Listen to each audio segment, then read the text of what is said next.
Salut tout le monde, on se retrouve aujourd'hui pour une nouvelle vidéo. Déjà, bonne année! J'espère que vous avez bien fêté le nouvel an, que vous avez été gâtés à Noël, que vous avez reçu plein de livres et que vous avez fait de bonnes lectures en 2023. Une des prochaines vidéos que je vais tourner, c'est mon bilan de 2023 avec mes coups de cœur, mes déceptions, et il y en a pas mal. Ce sera une des prochaines vidéos sur la chaîne, donc n'hésitez pas à vous abonner si ça vous intéresse. Aujourd'hui, c'est une vidéo où je vais vous présenter les livres que je pense être des coups de cœur pour cette année 2024. Alors ça va pas forcément être des livres que j'ai dans ma pile à lire, mais plutôt des livres qui vont sortir en 2024 ou des suites de sagas, ça dépend. Mais je sais pas, j'ai une bonne vibe vis-à-vis de ces livres avec soit des personnes qui les ont lus en anglais et que du coup quand la sortie française a été annoncée, je me suis dit waouh, genre dès que ce livre sort il faut que je l'achète. Ça va être un peu les incontournables de mon année 2024 et j'ai trop hâte de les lire. On commence. Bon bah déjà, sans grande surprise, il va y avoir le 3e tome de The Gilded Cage qui s'appelle The Blood Traitor. Alors déjà, le titre de ce roman, qui est le traître? Qui va être un traître dans cette saga que j'adore? Je pense que je ne serai pas prête. Je suis comme ça. J'ai trop hâte, surtout avec la fin du tome 2. Chaque fin de tome de cette saga, c'est un cliffhanger. J'ai enchaîné le tome 1 avec le tome 2 et j'ai pas pu enchaîner avec le tome 3 puisqu'il était même pas annoncé. Il me semble qu'il sort le 13 mars. Vous pouvez être sûr que le 13 mars, je vais courir l'acheter. J'ai besoin qu'il soit entre mes mains. J'ai besoin de connaître la suite de cette saga. J'ai besoin de retrouver les personnages. J'ai trop hâte de retrouver mes loulous, Kiva et Jaren. Je place beaucoup d'espoir dans cette suite de saga et j'espère ne pas être déçue vu les gros coups de cœur que j'ai eu pour les 2 premiers tomes. Mais je me fais pas trop de soucis. Ensuite on a une autre sortie qui est très attendue en France. C'est Fourth Wing, des dragons, de la fantasy, Enemies to Lovers, tout ce que j'adore. Pareil, lui je vais courir l'acheter parce qu'il y a eu que des très bons avis des personnes qui l'ont lu en anglais. J'espère que la traduction du coup va pas trop impacter l'histoire. Celui-là il arrive tout bientôt parce qu'il sort il me semble le 7 février. Donc voilà, si c'est une sortie que vous attendez, n'hésitez pas à noter la date comme moi. Des livres que j'ai dans ma palle, je pense adorer Le Pont des Tempêtes de Daniel L. Jensen aux éditions Bragelonne. Pareil, j'en entends que du bien, il est magnifique. L'histoire a l'air trop cool. En plus apparemment le tome 2 est aussi bien. J'aime bien parce que la personnage principale est badass. Elle est à la fois entraînée aux arts de la guerre, à l'espionnage, mais aussi à la séduction. Pareil, un petit Enemies to Lovers. Lara et le roi Arène sont ennemis jurés. Mais pour combien de temps? À mon avis, pas trop longtemps. Apparemment c'est un slow burn, mais je suis pas sûre en fait. Ça a l'air vraiment génial, le concept et l'univers a l'air incroyable. En gros on est dans un monde qui est ravagé par des tempêtes et en gros il n'y a qu'un seul pont qui est le pont commercial qui permet de traverser un peu les 2 royaumes. Sauf que forcément t'as un royaume qui abuse de ce pouvoir et qui un peu fait des trucs pas cool. Il y a la trope en plus mariage arrangé. Lara qui est la fille d'un roi doit épouser le roi Arène pour apaiser toutes les tensions. Sauf qu'elle va se rendre compte que ce qui se passe vis-à-vis de ce pont c'est pas forcément la réalité et est-ce qu'on essaierait pas un peu de lui retourner le cerveau. Voilà l'histoire. Donc il y a de la romance mais il y a aussi de la politique. Donc ça a l'air hyper cool avec des enjeux, des jeux de pouvoir. Je dis oui. J'ai vu le film il y a pas longtemps et j'ai vraiment adoré, je m'y attendais pas. J'avoue que je suis allée au cinéma un peu sans trop savoir à quoi m'attendre et j'ai surkiffé. Je pense donc beaucoup aimer Hunger Games, La Ballade du serpent et de l'oiseau chanteur. C'est du coup le préquel sur comment ont été faits les jeux. Écrit par Suzanne Collins aux éditions Pocket Jeunesse. Il faut savoir que des Hunger Games, j'ai seulement lu le tome 1 quand j'étais je crois au collège, donc il y a vraiment très longtemps.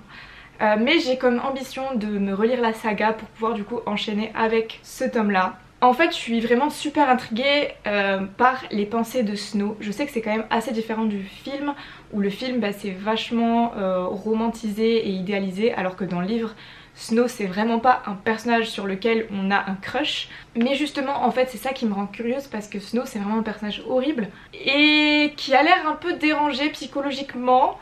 Voilà, il pense pas forcément comme tout le monde, il fait passer ses désirs avant celui des autres, il a soif de pouvoir, quitte à détruire ceux qu'il aime. Je sais pas, j'ai une bonne vibe vis-à-vis de ce livre. Il y a marqué « Dévoré d'ambition, poussé par la compétition, il va découvrir que la soif de pouvoir a un prix ». Surtout que, je suppose que, pareil que la fin du film, il y a quand même beaucoup de mystères en fait autour du personnage de Snow.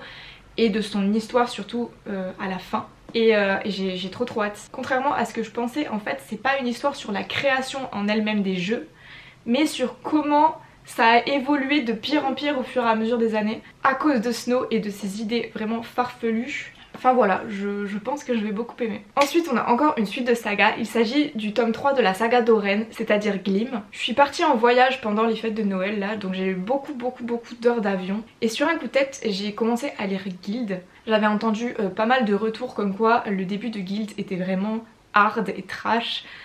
Et pour le coup, je suis d'accord, faut être bien accroché. C'est un livre qui est quand même très cru, il y a pas mal de trigger warning, il faut être au courant. Ne lisez pas ce livre si vous n'avez pas 18 ans. C'est un univers qui est quand même très malsain, mais l'évolution des personnages est franchement très bien construite. L'univers aussi est très cool. Ça reprend en fait le mythe du roi Midas, donc ce roi qui, lorsqu'il touche quelque chose, peut le transformer en or. Dans cette histoire, on suit Oren qui a été complètement transformée en or. Du coup, elle est forcément l'objet de convoitise de tous les royaumes et elle devient un peu le symbole du roi Midas. Son quotidien est pas non plus tout beau tout rose puisque vu qu'elle est très convoitée, elle est obligée d'être enfermée dans une cage et elle est constamment exhibée en fait à la vue de tous. Le roi Midas, il est très fier en fait d'Oren et il la garde vraiment sous sa protection, sous son aile. Il a rencontré Oren quand ils étaient beaucoup plus jeunes et en fait il l'a sorti un peu d'un mauvais moment dans sa vie. Du coup elle voue vraiment un culte au roi Midas alors que ce qu'elle peut penser comme étant de l'amour, c'est peut-être plus de la manipulation qu'autre chose. Donc voilà, on va suivre toute l'évolution d'Oren qui se rend compte au fur et à mesure de certaines choses et qui va vouloir s'émanciper de tout ça. J'ai enchaîné directement avec le tome 2 dès que j'ai fini le tome 1 et je l'ai lu tout aussi rapidement et donc là j'ai qu'une seule envie, c'est de lire le tome 3. Surtout qu'il y a un nouveau personnage qui est apparu qui s'appelle Rip, qui est ma foi très charmant bien qu'il est aussi très terrifiant, mais il est trop mignon avec Oren. Au début en fait j'avais peur que la relation entre Midas et Oren continue au fil des tomes à être hyper malsaine ou alors qu'on essaye en fait d'arranger les choses alors que des fois il n'y a rien à arranger. Mais non, ce n'est pas du tout ça et j'en suis plutôt contente. Et le dernier livre que je prévois être un 5 sur 5, c'est Ces plaisirs violents de Chloé Gong aux éditions Sabran. Alors j'avais commencé à le lire mais je sais pas pourquoi je l'ai arrêté alors que j'aimais beaucoup ma lecture. En fait j'aime beaucoup les descriptions que Chloé Gong nous fait sur la ville. On est dans un Shanghai des années 20 et en fait on comprend que cette ville a vraiment de sombres secrets et est un peu monstrueuse. Et en fait il y a beaucoup de métaphores entre la ville et le monstre que je trouve vraiment très bien écrite. Pareil, c'est un enemies to lovers.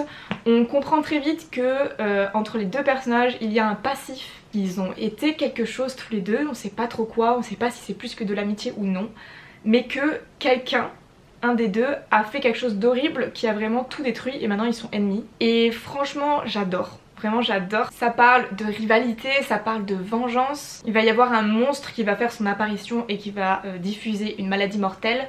Donc les deux ennemis vont devoir faire équipe pour enquêter sur ce monstre. Vraiment c'était trop bien, c'était trop bien. Je trouve que l'univers est très dark. On a vraiment ce monstre qui fait peur quoi. Vraiment il est dégoûtant parce que on sait qu'il est là mais on sait pas trop comment il apparaît, on sait pas si c'est quelque chose de physique, si c'est quelqu'un, si c'est quelque chose. Les deux personnages, Juliette et Roma, sont en fait les descendants des deux familles principales de Shanghai qui se font la guerre depuis très longtemps. Donc leur petite histoire qui s'est passée il y a quelques années est évidemment secrète. Personne n'était au courant. Bref, il y a du suspense, de la romance, tout ce qu'il faut pour passer un bon moment. Enfin voilà, du coup je vous ai présenté tous les livres que je prévois être des coups de cœur en 2024. J'espère ne pas me tromper. Je suis plutôt contente parce que j'ai eu de très beaux coups de cœur en 2023, mais du coup en comparaison j'ai aussi de très grosses déceptions. Donc j'aimerais un peu moins me tromper en 2024. C'est pour ça que j'en ai pas mis non plus 40 dans cette vidéo. J'essaye de plus sélectionner mes lectures pour moins taper à côté. N'hésitez pas à me dire vous en commentaire quels livres vous pensez seront des coups de cœur en 2024. N'hésitez pas à vous abonner et à mettre un petit like si la vidéo vous a plu. Et puis je vous dis à la prochaine pour une nouvelle vidéo. Ciao!